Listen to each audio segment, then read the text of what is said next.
Alright guys, welcome back to another Stack Squad video. In today's video, we're going to be starting our road or journey to $1 million portfolio.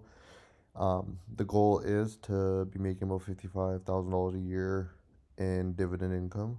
Um, so, if it's $1 million, that's 5.5% of a yield, which some people consider high, some people consider low. Uh, but I'm starting off, I believe, at like a 3.6% yield currently, but my dividend growths are, I believe, at around 9%. So it shouldn't be too hard to hit that number. In today's video, I'm just gonna kind of be going over what I've been doing this last week or so. I've seen about $1,200 of gains get wiped off in the last week.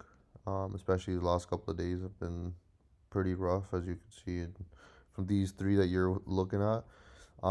Yesterday I was actually almost, I think I saw 77% gains in CNQ. I got 71 shares. So that's dropped down about a decent little bit today. If I go back here to 1 day, or let me go back to a week, sorry. So yeah, right here we touched about 70 and it's just dropped a couple of dollars. But I'm just gonna continue holding CNQ. As you can see, the majority of everything is just in the red. Meta has been just struggling, but that's good for us, so we're buying.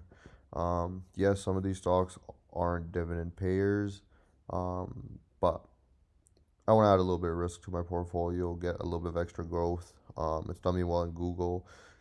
Before all this war stuff, I was actually about 100% on Google, but even at 80%, I'm okay with it. CNQ is close to being 80%. The rest of these, they're struggling, but that means they're buy opportunity for me. As you can see, majority of everything is just in the red now. Not so many in the green. And this will be kind of my activity for show you my activities for the last little bit here. So let me kind of go back. Let me go back about a week here, just so you guys have a good idea. So I got a dividend here from Realty Income for $1.27. I believe I only have about 4 shares. Um, Meta 2 shares. Got like a dollar or something here. Still pending. Not sure why. Google paid about $2.70. I sold out of my Royal Bank position. I sold that at a profit. As you can see, I made about $250 of profit on 4 shares. Decent bit amount of gains. Then we bought Meta with that because Meta was down. So we got 1 share at 724 USD. Obviously, we paid the exchange fee. Yes, I know there's other ways that I could be saving this money, but honestly, I'm okay paying the fee just for simplicity. I don't want to. I know I'm leaving money in the long term, especially if I were to track this, it compounds and blah blah blah. But I'm not gonna penny pinch here. I choose comfort sometimes. I'm willing to pay a little bit extra to be a little bit more comfortable, a little bit more relaxed. I already have enough stress from the work life, as you all probably know. So yeah, and then the day after, I did sell. I believe this was half of my XEQT position. Made about 150 bucks on 20 shares. XEQT is good. I don't like the dividend yield, and the growth hasn't been too crazy. Um, and I felt like I could put that money elsewhere. I know, funny, I hold a lot of stinkers, but it was just my thought process, my money. So I guess I'll just do what I felt was right for myself. So then with that, I actually ended up buying a share of Microsoft at 398 because Microsoft was also trading down. I think these two are gonna do what Google did. I was right about Google. Every time Google dipped, I would buy a share or two, buy a share or two, which is how I got to 11 shares. Um, and now I'm sitting 80% in the green. I think I tried to buy, it was a fractional share or something, and I think the price went up right when I placed the order, so it got rejected. Got a $7 dividend from UNH. We bought some Aegon. Aegon is down. Um, I think I rounded this out to just 200 shares because I was really close. I'm probably not gonna buy any more at $7. Um, Telus, I'm always buying Telus. I don't think they're gonna cut their dividend. If they even if they do cut a dividend, I don't think they will cut too drastically. Um, I honestly think that they're just gonna try to keep this dividend growth paused for a couple of quarters till the financials get a little bit better. I feel like a dividend cut would hurt the company, obviously. But at the same time, I do feel like there's also a dividend cut priced in already at, I think now it's trading at 17. It was like in the low 17s today. Um, but yeah, we'll get back to Telus. And then I believe right here is actually when I sold the rest of my yesterday. Yes, I sold the rest of my position in XQT. So I think in total I made about $300 or $400 of profit. Not including dividends that I've received since I've held it. Bought another Meta 609, one share.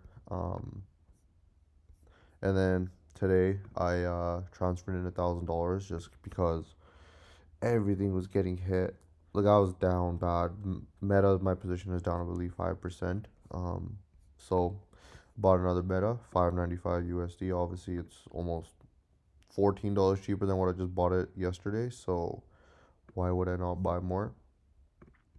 And then I bought some Novo because Novo has just been struggling with the Wegovy pills and coming out and everything. So yeah, don't look at that all time. That is the wrong number. There's Well Simple trying to get some promos going. So yeah, my Aegon position is down pretty bad, but now I'm at 150 shares. Um, I'm just gonna hold this. The company tends to trade pretty fat, but I mean they've been growing since the 20s, since COVID time. So I don't see this dropping too much, like more realistically. I don't see why it would. They pay a really good dividend yield, I believe, of 9% or 6%, 6.37. They are semi-annual, 7 PE, super low PE. So I think they're gonna be on the up and up. I don't see why they're not trading at a higher PE, which is wild to me. Amazon, I would love to buy more, but they just haven't traded down enough for me to justify bringing my average cost up. Same with CNQ.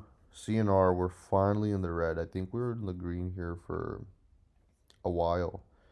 Um, or for a month, I guess we were decently up. Honestly, I wish I sold one or two, but at the same time, they pay a good yield, 2.63, 17 PE. I believe they're dividend king or dividend aristocrat. Um, they've been paying me 19 bucks here, but I bought more, so I'm assuming my dividend should be hopefully a little bit higher here. $14. Each share basically adds about $5. So I bought another one. So I'm hoping my dividend share here will be about 20 some dollars. Um, so yeah, so that's growing. Um, Enbridge traded down a little bit, but nothing crazy. Mastercard has been trading down, but like I said, I'm probably not gonna be buying too much. Um, yeah, last time I bought was in January, and I haven't bought since.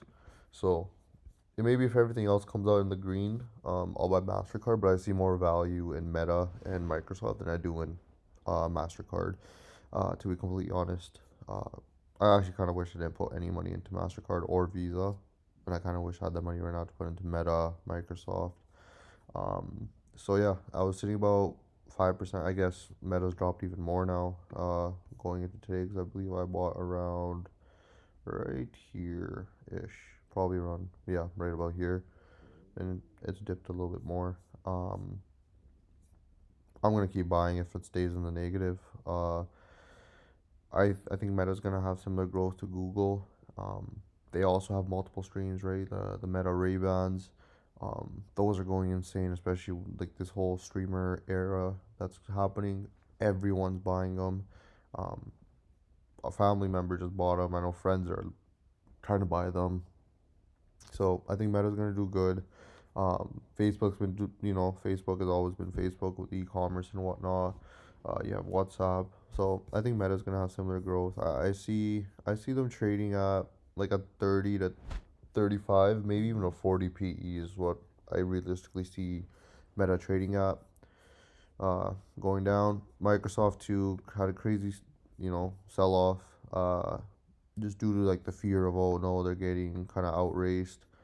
Um, yeah, they just had a rough year, down 20%, $100. Um, they're kind of back to what we were in April, the Liberation Day. Um, and it rolled real quick up to 530.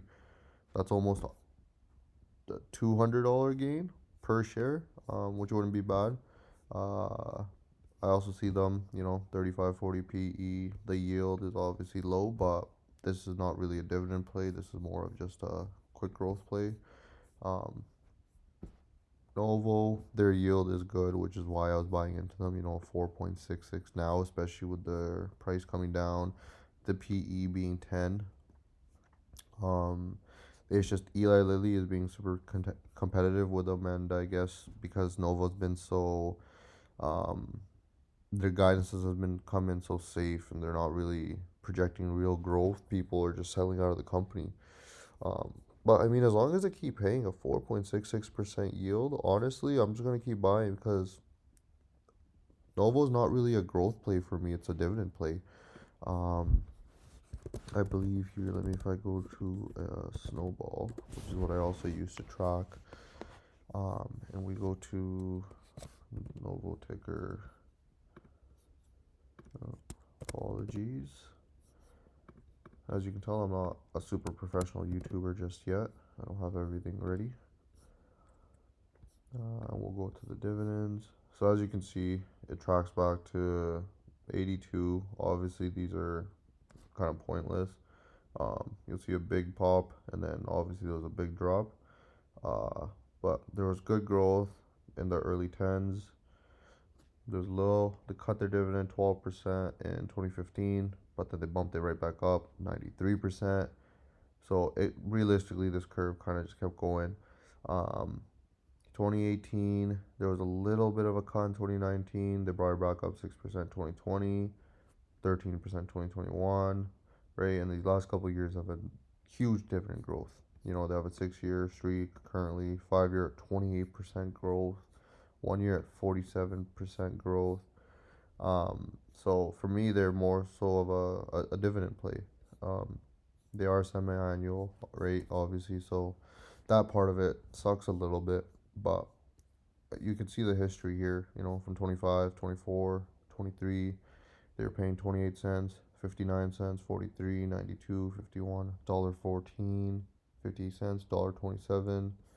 Um, so yeah, Nova's has good dividend growth, so I'm probably gonna keep buying. While this is also in the red.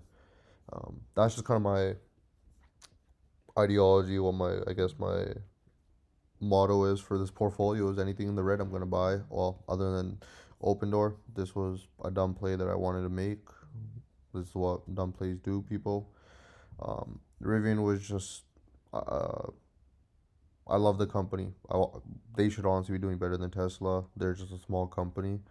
Um, this is a stock that I'm probably gonna hold for a long, long time. I was probably buying here, and I bought more as it dipped and dipped and dipped. And I think now my average is down to 28 when it's trading at 15. I'm probably honestly gonna buy more if I have extra money, but there's just so many other opportunities here to buy just better deals. Telus down 8%. They have like almost a 9% yield at this point. UNH is down. Um, I would buy UNH, but I don't. There's just so much negativity around UNH where I feel like even if the company does well, people are just scared of it, so it'll drop. Waste Connection, I'm not adding to. The yield is just too low. I know they're dividend king, whatever. The PE ratio is too high in my opinion. 40. It's almost at a 40 PE. Um, which is why I guess it has been trading down, which makes sense. Um, but yeah, so that's kind of what I've been doing here for the last week or so. This I guess will be episode 1 of Road to 100,000 portfolio, then a million. The end goal is $1 million, obviously. Um, but we'll see what we do. currently we were at 48,000, but because I added another thousand, I'm back to 47. But we're down about 1,600 from 2 weeks ago, I want to say. So that's yep. So I was right here. I was still kind of in the green. Let's go back a month. Um, yeah, we were sitting pretty back in early March, right before this war, and then Trump decided to nuke my portfolio. But it's better for me, honestly. I like to buy my stocks at a discount. I'd rather not average up. I'd rather average down. So we're just gonna keep buying. I wish I had more money to throw at this. Honestly, um, Simple does give you like a line of credit on your portfolio at like a 4% interest rate. So if something really gets really cheap, like Novo here, if I'm borrowing money at 4.99, 4.66, not too bad. But if I can get this to drop another 5 or 10%, where I can start locking in a dividend yield of like 5%, 5.5%, it's not a bad trade off. So we'll see. I don't know if I want to do weekly updates with these or if I want to do monthly updates. Let me know if you guys prefer weekly or monthly, or if you guys have any questions. If you guys see anything I'm doing insanely wrong, which offends you in any way, um, feel free to give me your opinion. Everyone's, allowed their own opinion. So I won't get mad. I'd actually love to have a conversation about it. Love to read some comments, get some good advice. I'm always willing to learn. Willing to try new things. But yeah, please like, subscribe, leave a comment, and we'll see you on the next one.